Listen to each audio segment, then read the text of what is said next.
আছি করিমগঞ্জের old station রোডে। এখানে আমরা পেয়ে গেছি উত্তর করিমগঞ্জ আসনের বিজেপির প্রার্থী সুব্রত ভট্টাচার্যকে। এবং আপনারা জানেন সুব্রত ভট্টাচার্য অনেক দিনের পুরনো বিজেপির নেতা।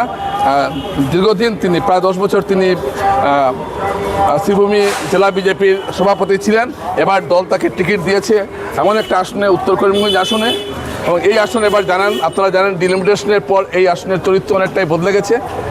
ঠিক এই ধরনের তো এইরকম একটা আসনে আপনি কি আশা করছেন? আমি ঈশান বাংলা কর্তৃপক্ষকে ধন্যবাদ জানাই। আমরা এই আসনে এবার জিতব। দীর্ঘ বছর এখান থেকে বিজেপি জয়ী হয়নি। এবার এই উত্তর করিমগঞ্জ বিধানসভা সমষ্টি বিজেপি পুনরুদ্ধার করবে। মাননীয় মুখ্যমন্ত্রী ডক্টর হিমন্ত বিশ্ব শর্মা মহাশয় সমগ্র বরাক ব্রহ্মপুত্র উপত্যকায় যেভাবে উন্নয়নের দিশারি হিসাবে কাজ করেছেন, বরাক উপত্যকার এই উত্তর করিমগঞ্জ বিধানসভা সমষ্টি এখানে দলের বিধায়ক না থাকার পরও অনেক কাজ হয়েছে। তো আজকের দিনে মানুষ উন্নয়ন চাইছেন, জাতি ধর্ম বর্ণ নির্বিশেষে সকল স্থানে যাতে উন্নয়নটা ত্বরান্বিত হয় সেই লক্ষ্য নিয়ে সবাই বিজেপির সঙ্গে আছেন। আর এই আসন আমরা অনেক ব্যবধানে জিতব।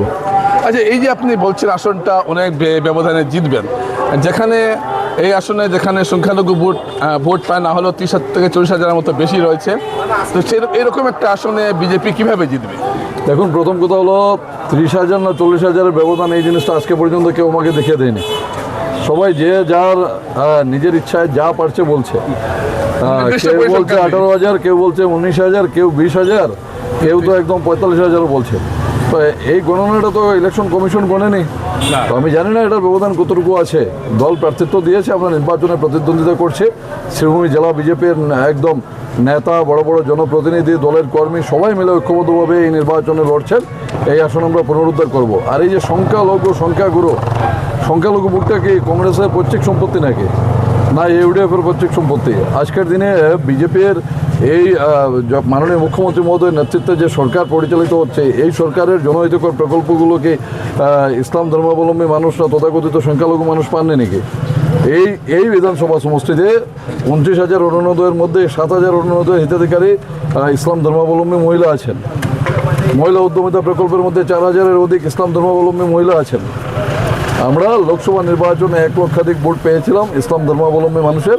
আর এই বিধানসভা নির্বাচনে আমরা অনেক ভোট পাবো এবং আমরা অনেক ব্যবধানে জয়ী হব।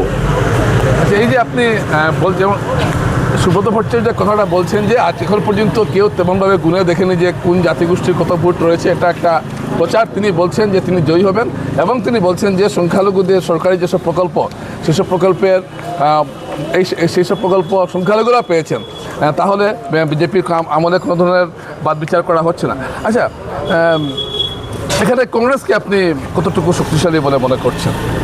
এবং এখানে কংগ্রেসের প্রার্থী আছে, ইউডিএফের প্রার্থী আছে, অন্যান্য নির্দল প্রার্থীরা আছে। 1-2 দিন যাওয়ার পর বোঝা যাবে প্রতিদ্বন্দ্বিতা কার সঙ্গে হবে। তবে এটা বলতে পারি, দ্বিতীয় তৃতীয় নিয়ে কংগ্রেস ইউডিএফের প্রতিযোগিতা চলুক। এই আসন আমরা অনেক ব্যবধানে জিতব।